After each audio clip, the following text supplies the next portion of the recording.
Police departments worldwide are now creating specialized task forces to deal with the ever-growing problem of unsolved mysteries. When a person goes missing, dozens of factors must be considered during the investigation, which may cause significant delays in finding the missing person. Number 5. 27-year-old LaPerry Deshaun Williams was described as a shy and introverted young man. LaPerry much preferred to stay at his grandmother's house where he lived than go out and party with his peers. In 2018, LaPerry landed a job in a restaurant, and his new role slowly began to bring him out of his shell. His grandmother and father noticed a considerable difference in LaPerry. He began to socialize and stay out late with his coworkers. But just as LaPerry started turning his life around, he disappeared. In November of 2019, LaPerry's phone lit up with a text message. Attached to the message was a picture of his grandmother's house near Ridge Creek Drive and South Post Oak Road in Houston, Texas. The message warned LaPerry that he needed to get his mother out of Houston and that they knew where he lived. LaPerry was so shaken by the message that he called his father, LaPerry Sr. LaPerry Sr. remembers the call and recalled that LaPerry Jr. was erratic and terrified. The call had been so concerning that LaPerry Sr. dropped what he was doing and drove 3 hours to speak to his son.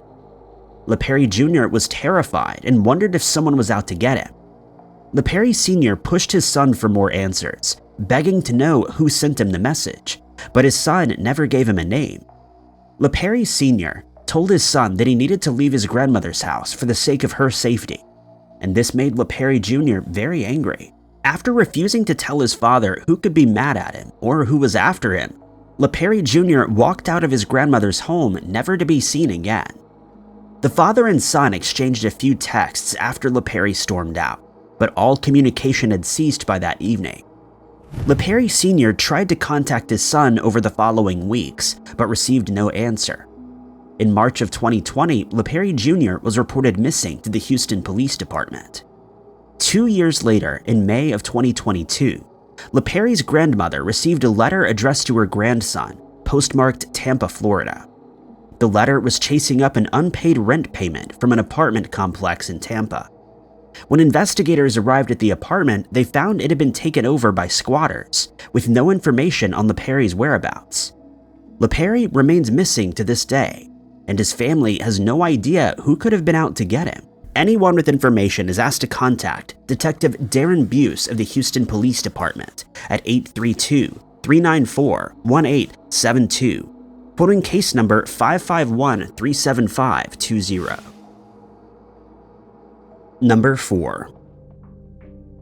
As a child, 28-year-old Gordon Thomas Page Jr. exhibited clear signs that he was on the autism spectrum. His parents noticed that his development didn't match that of his peers, and that he often had trouble communicating with people. His parents sought treatment, and Gordon graduated high school in Florida in 1981.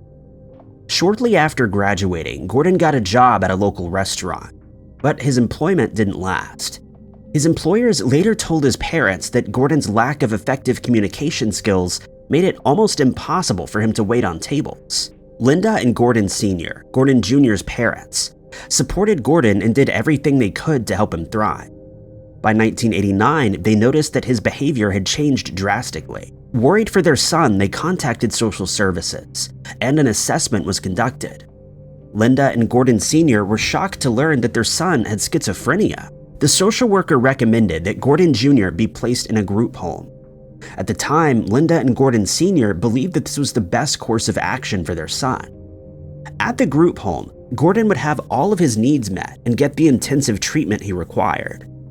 In March of '91, Gordon was placed into the Cascades Foster Care Home in Grand Rapids, Michigan. This home specialized in autism spectrum disorders, but there was a catch. Linda and Gordon Sr. were not allowed to see their son for 2 months while he got accustomed to his new environment. In his new home, Gordon was given Ritalin and Valium and helped manage his condition, and he seemed to be doing well. On May 21, 1991, Gordon Sr. and Linda were finishing their first visit to their son. According to Gordon Sr., his son appeared anxious and begged them to let him come home with them. At one point, he even tried to jump into his parents' van while begging to go back to Florida. Gordon Sr. and Linda shared an emotional goodbye, promising their son that he would see them again soon. On May 27, 1991, 6 days after his parents had visited him, Gordon Page Jr. vanished.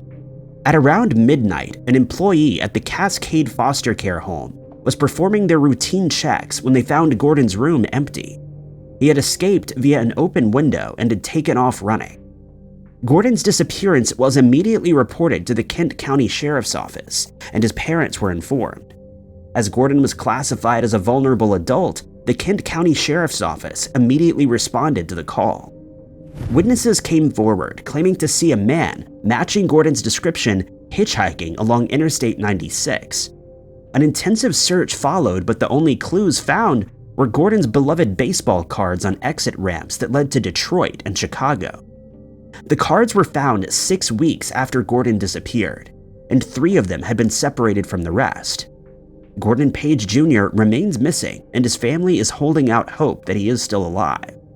If still alive today, Gordon would be 59 years old.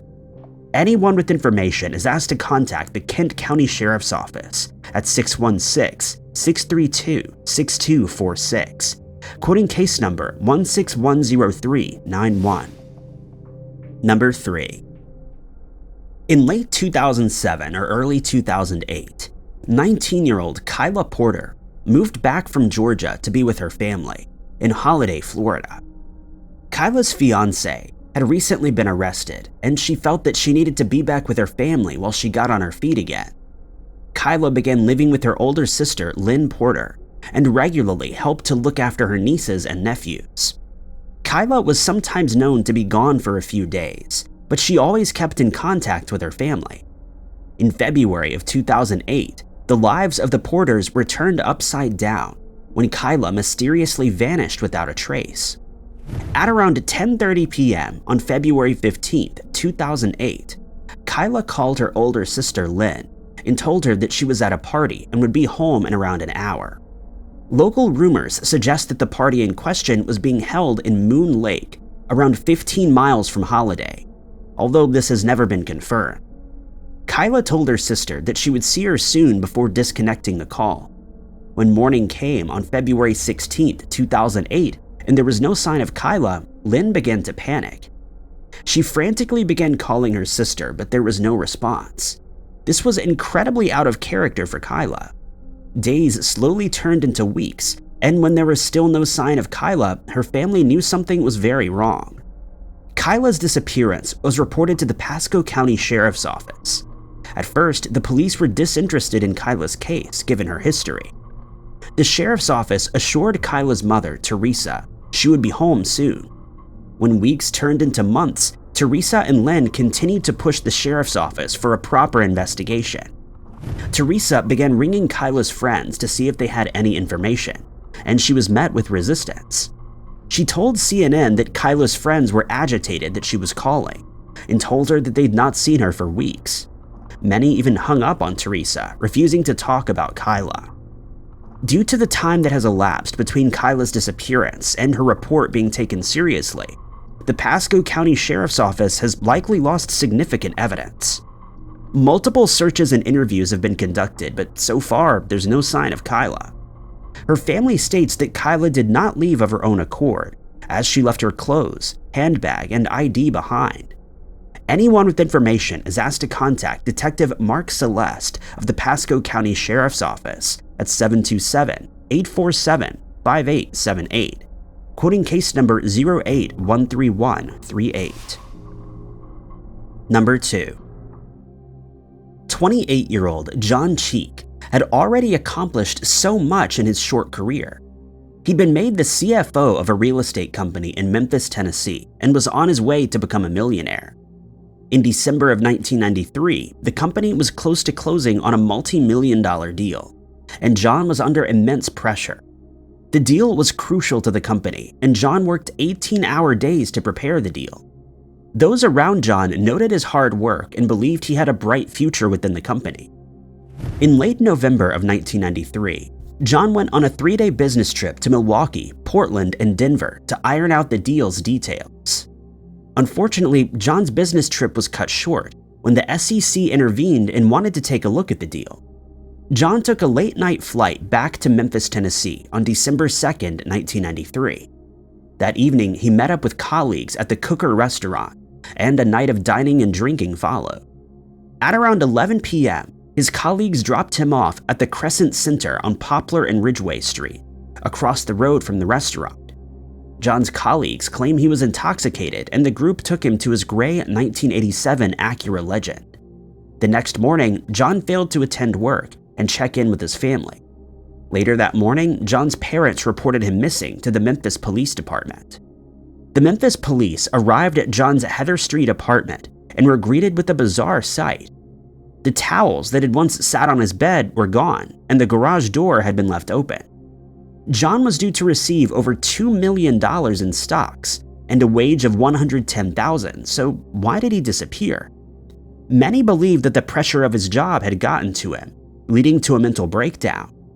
Hours after John had been reported, his beloved Acura Legend was found abandoned at Crump Boulevard and Riverside Drive, close to an exit ramp near the Mississippi River and Bridge.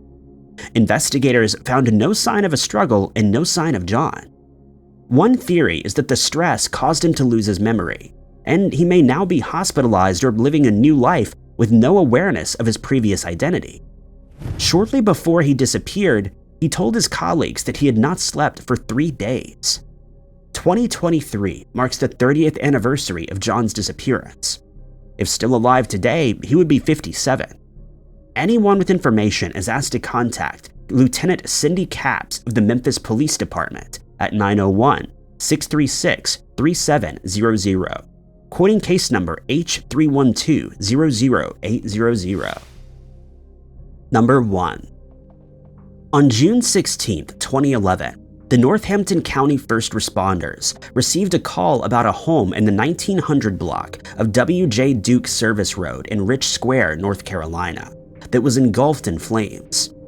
Concerned neighbors had contacted the authorities, and within minutes, fire crews were at the scene to tackle the blaze.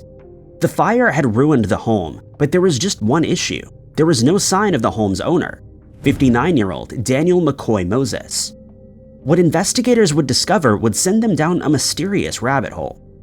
After the fire had settled, investigators set about looking for Daniel. His family was called to the scene, and they too realized Daniel was nowhere to be found. A search of the remnants of the home was conducted, and there was no evidence to suggest that Daniel had perished in the fire. So where was he? In the garden, they found Daniel's car keys and barbecue tools on the grill. Investigators also noted that the air conditioning had been running too. Daniel was known as the barbecue man in the local community. He would often barbecue chicken and sell it to neighbors and passers-by. People always asked Daniel for the secret ingredient to his delicious chicken, but he always kept the secret closely guarded, giving his customers a cheeky wink. Daniel was also one of 11 children, and the bond between the Moses children was solid. He kept in frequent contact with his family, and it was out of character for him to go away. The Northampton County Sheriff's Office ruled that the fire was likely accidental, citing faulty wiring as a potential cause. But Daniel's family does not subscribe to this idea. His sister Sheila has fiercely campaigned for the truth and justice in the years following her brother's disappearance. She firmly believes the answer lies within Daniel's circle of friends and acquaintances. Anyone with information is asked to contact Lieutenant Alan Roy of the Northampton County Sheriff's Office at 252-534-2611, quoting case number 110834. Thank you guys so much for watching. If you liked this video, be sure to hit that like button. Also, don't forget to subscribe and click that notification bell to keep up to date with all of our future uploads. But my name is Ty Knotts, and I'll catch you guys in the next video.